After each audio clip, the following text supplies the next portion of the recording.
Welcome to the latest edition of Beyond the Arc. I'm John Gonzalez alongside our NBA insider, Bill Reiter. And Bill, the Warriors, they held on barely, got a little They tighter than did. it looked like it was going to be.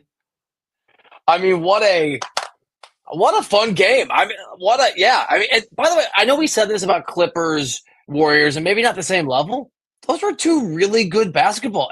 It was a great game, and those were two really good basketball teams. Very different than the early game, if I I may was going say to say, so. in stark contrast to the Magic and the Hawks who Yeah. played earlier, that game was so bad that Trae Young decided to get himself ejected. And I was like, man, if only we could all pull a Trae I Young know. right now and get I know. ejected and just move on. But yeah, the Warriors were up 20, and then all of a sudden, Grizz comes storming back. Ja rolls his ankle.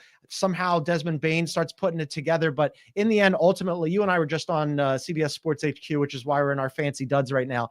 But ultimately, that was exactly the proof of concept that I think the Warriors thought that they had when they ended up trading for Jimmy Butler, which is this 1-2 punch where Jimmy Butler ended up going for 38 points. He was which sensational. Season high. He was awesome. Season high in the most points that he's scored since landing in Golden State. He was great early. And then late, all of a sudden, now here comes Steph Curry, who scores 15 of their last 19. He goes for 37. They win. They're marching on. They've got the Rockets.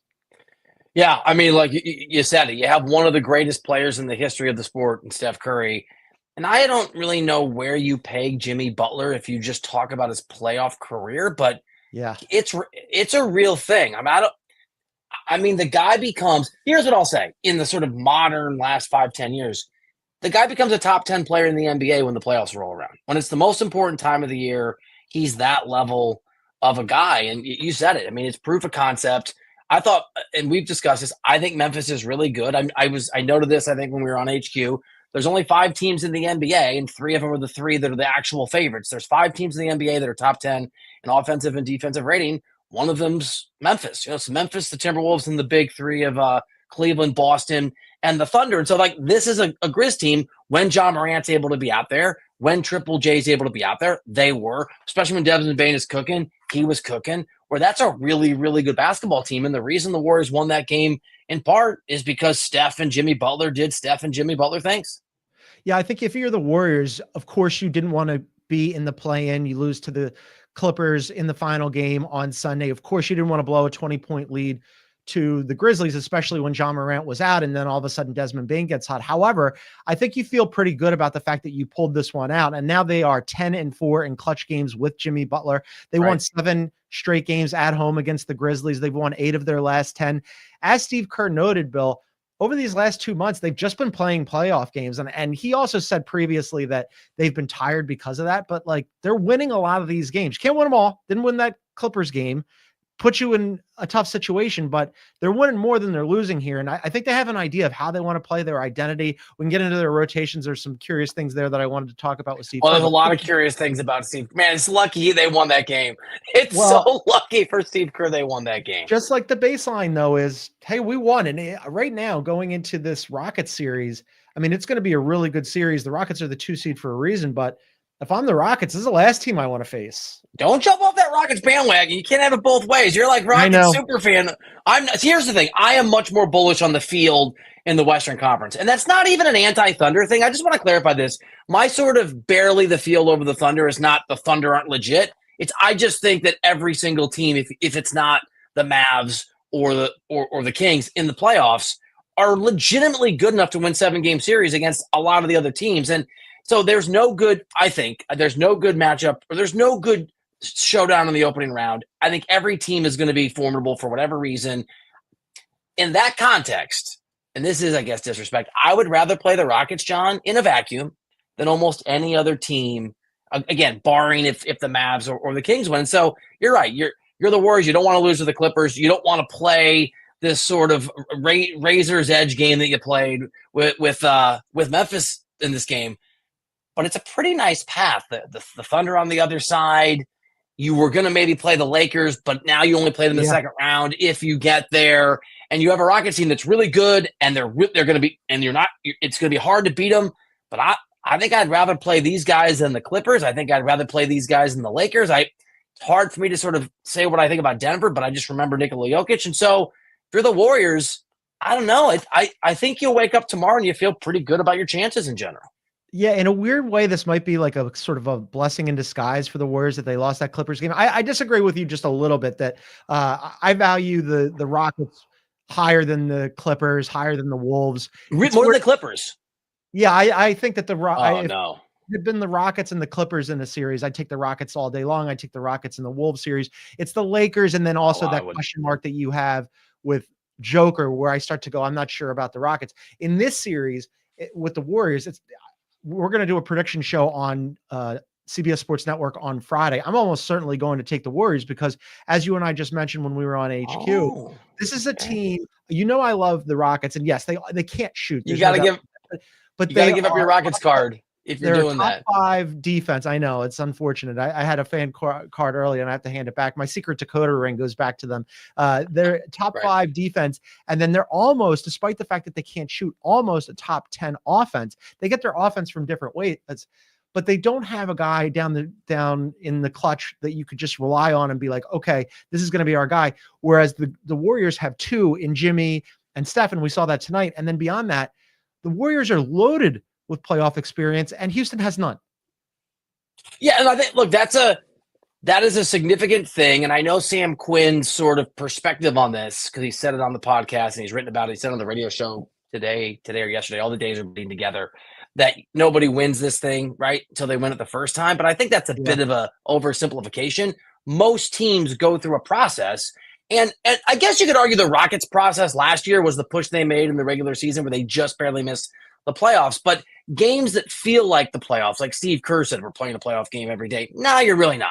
I mean, you're playing like important regular season games. So the Rockets' just lack of experience in the actual postseason, I think is a real thing.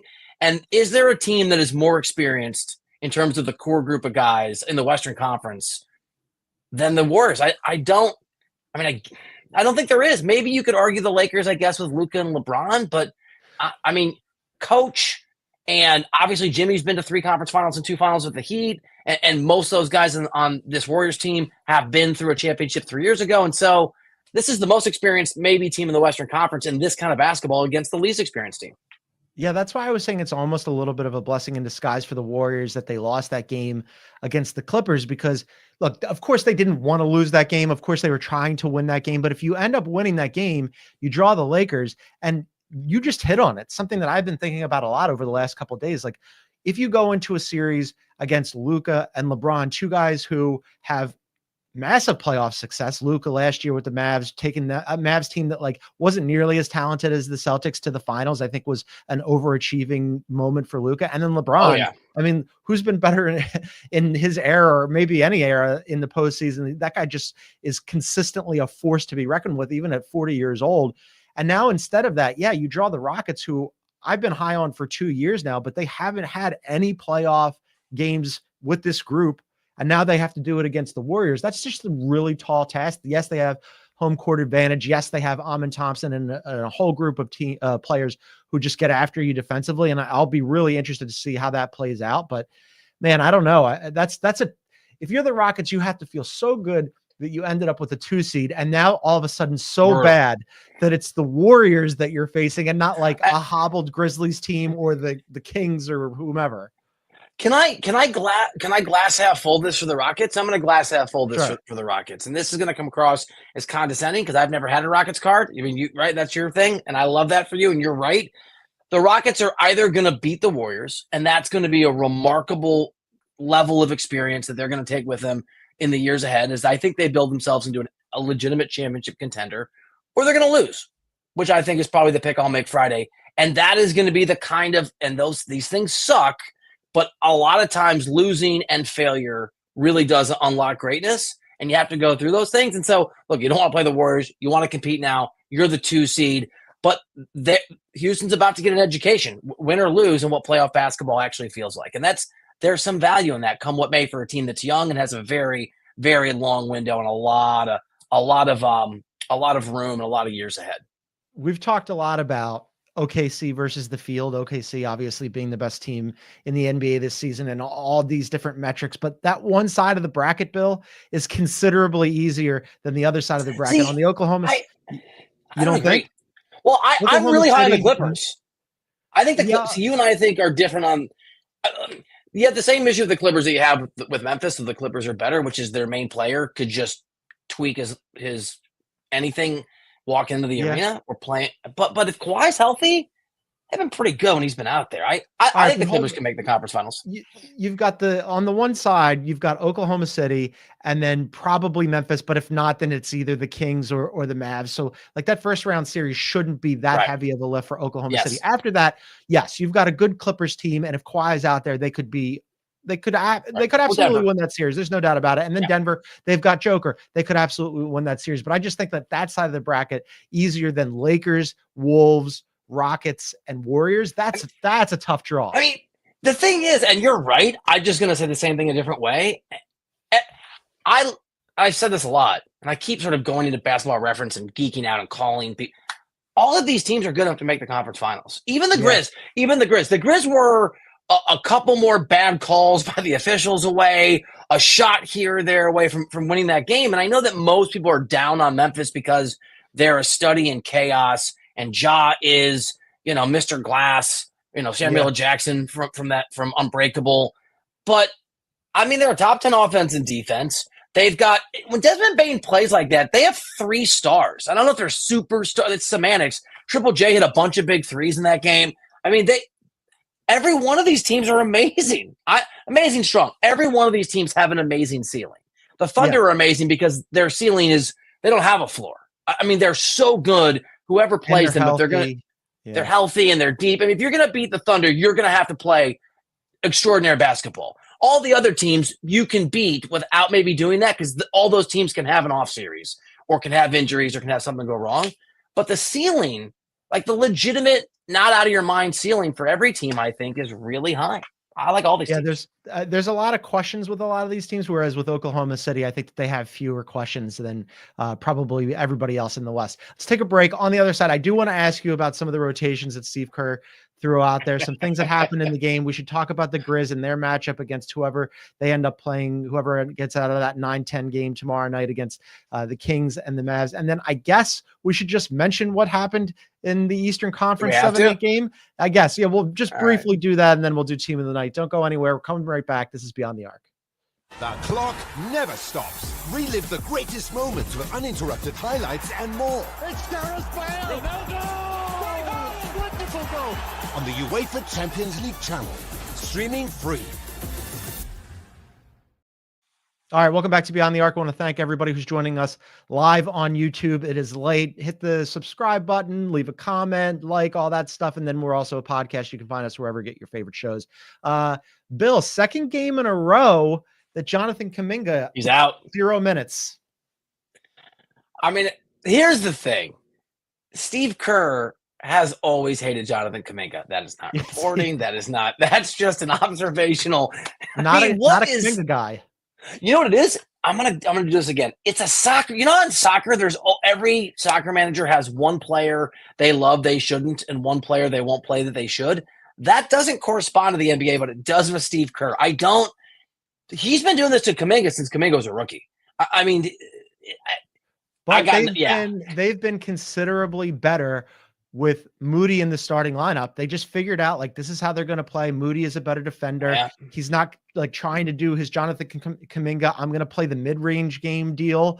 Kuminga never developed as a player because of Kerr. Never developed as a player, but also his skill set, doesn't really fit the way that the Warriors want to play, that the modern NBA is set up. Like, I don't blame Steve Kerr for just deciding, look, I tried all season to have an expanded rotation. It's crunch time now for the rest of the foreseeable, next 2 months, however long they're still alive. Like, sorry, Jonathan, I can't really be worried about what happens next with your career. We're worried right now. That's fair. I mean, look, the Kuminga thing and the real ways in which Kuminga is not valuable to the Warriors is the Warriors' fault, but it's not the Warriors' fault on April 15th because he didn't play. It's the Warriors' fault because of the past few years because they didn't develop him. So distinction without difference today. You're right. Like, it is working. I loved him. I loved him when he came out. I loved him the first few years, but whatever. None of that matters now. I guess you got to win with what you got and what you developed. And Steve Kerr gets his flower. Here's the thing. Steve Kerr gets his flowers because they won. Our producer Aaron, is a rabid Warriors fan. Yeah. And he has a noted emotional disliker. Hates him. This was the first time, and I don't have a reason to point to, so maybe I'm just spending too much time talking hoops with Aaron.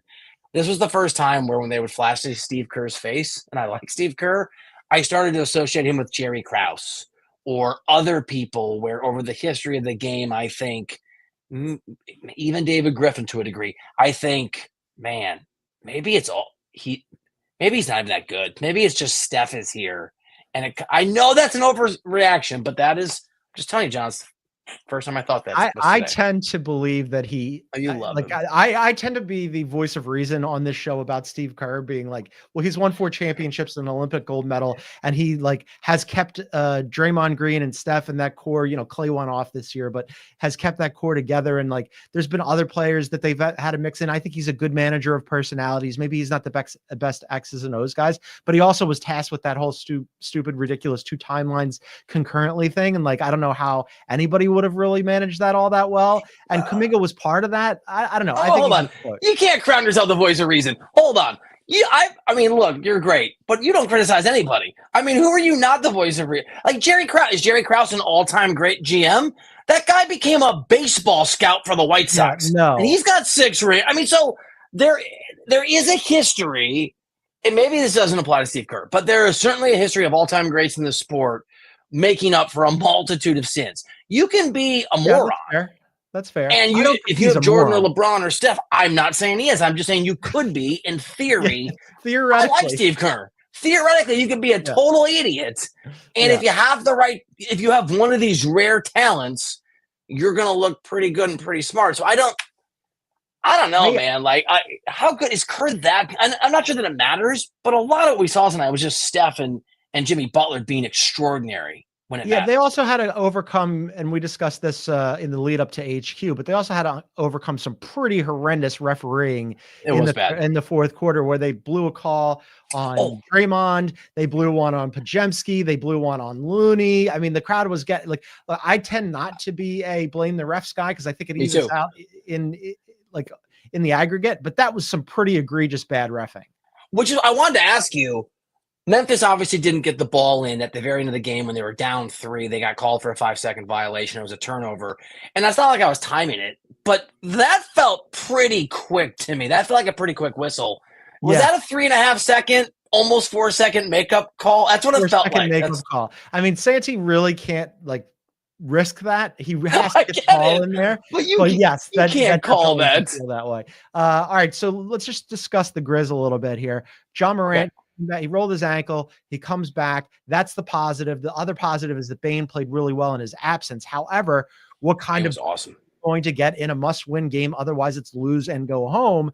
And as we've seen with the Grizzlies, when John Morant is out there and healthy and playing well, they can beat anybody. When he's hobbled or potentially not 100%, then all of a sudden it gets a little shaky for the Grizzlies. On top of that, they're still trying to find their way with their new head coach, Tomas Isalo. And it's okay.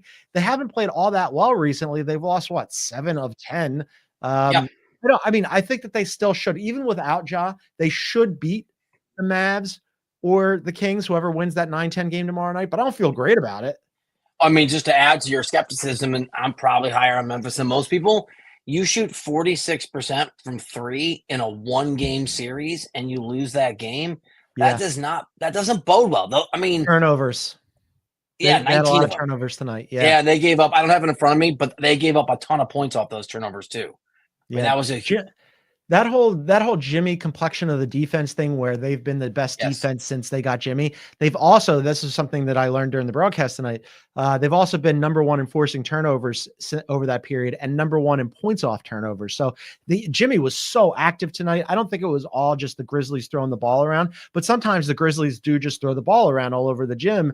And this was one of those teams and one of those games and one of those nights where that caught up to them and you have to be more careful. And it's like, man, Bill, what a disaster this would be for Memphis if they get blown out of the play-in and they don't even make it into the playoffs. And even if they make it into the playoffs, congratulations, your reward is Oklahoma City. Not great. I mean, that could be a gentleman's sweep. And again, I think Memphis has a ceiling, but John Morant, to your point about the turnovers, he did have a really bad turnover toward the end of that fourth quarter. Yeah. And he had 5 turnovers to 2 or 3 assists. I mean, he had You need your best.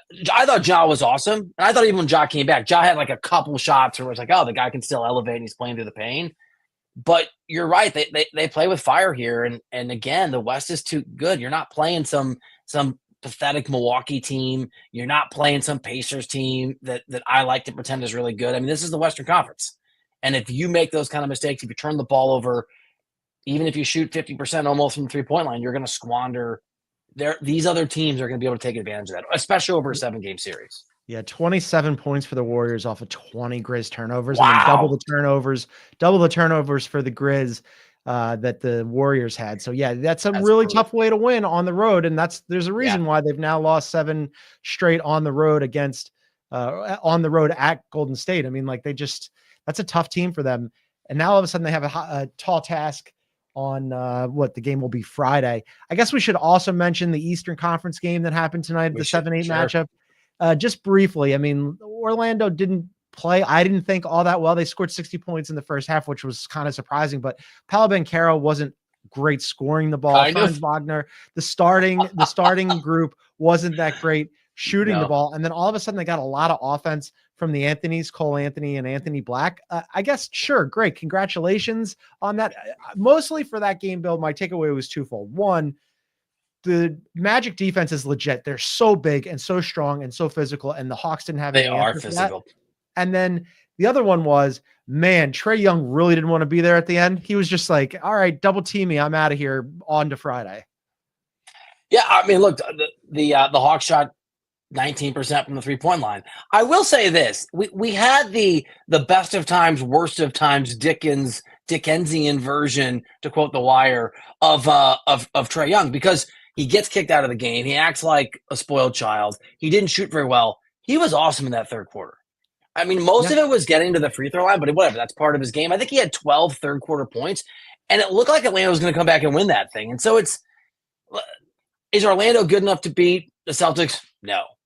If the Hawks win their game against whoever they play on Friday, they're good enough to beat the Cavs? No. But it did just sort of illustrate that who these teams are. Orlando's a team that is not very good offensively despite their first half. I think they scored it felt like -4 points in the third quarter. That's obviously mathematically impossible. And Atlanta's defense was awful, but there were these sort of flashes of Trae Young. It was really in the third quarter. It was like, oh, okay, maybe he can carry a team. Neither of those realities matter for these teams. We will never talk about these teams again, other than that was cool that the Celtics won that game by 58 points. So there we go. Mission accomplished. I discussed those two teams. Yeah, that's all I got. We did it. I mean, afterwards, the referees said that they double teed him and ejected him because he made a, quote, mockery of the game. And I was like, okay, yeah, that's actually kind of fair. Counterpoint, the game itself was a mockery of the game. I mean, everybody saw Trae Young walk out and was like, man, he's got the right idea. One more thing I wanted to run in that game. This doesn't have anything to do with basketball, but there was a commercial that was playing during the game, just like ad nauseum. It was a Popeyes commercial, and Popeyes is evidently running this like promotion where they're putting pickle on everything. It's like a pickle chicken sandwich and like pickle wings and pickle whatever, fried pickles. Bill, they had an item that made me go, what is happening here? They have a pickle lemonade. I love pickles. I will take pickle juice and I'll keep it and I'll put it in my Bloody Marys. I'll eat whole. I mean, but I think a pickle lemonade. Is that a bridge too far? Or are you going to try it? Maybe. Well, you know what? It's a bridge too far that I still want to go down. So I guess it's not I'm intrigued. Catch Bill, your local Popeyes. Let's wrap it up with it. We're already done with the Eastern Conference. Are we doing team of the night? I guess. No. I guess. Is that where you're going? Sure. Yeah. The Magic. Just kidding. Yeah. We're both on the Warriors. Congratulations. You know what? The Thunder. Team of the night is the Thunder, that you don't have to play the Warriors in the first round. Yeah, that's actually a really good one. And we'll take the Warriors on the other side. But yeah, I mean, it's not, I'll tell you who it's not. It's not the Rockets. The Rockets are sitting at home right now. They were probably rooting really hard for the Grizzlies, and the Grizzlies having John Morant being a question mark moving forward. And that's a rough draw for the Rockets for sure. All right, that's going to do it for us tonight. We're going to be back at it tomorrow night. You got the 9-10 games in both the Eastern Conference and the Western Conference. We'll be back live on YouTube tomorrow night, right after the 9-10 matchup wraps up between the Kings and the Mavericks. You can find us live on YouTube at Beyond the Arc CBS. Please come and join us. But for now, for our NBA insider, Bill Reiter, who's off to drink a pickle juice lemonade concoction from Popeyes. I'm John Gonzalez. Thanks for tuning in, everybody.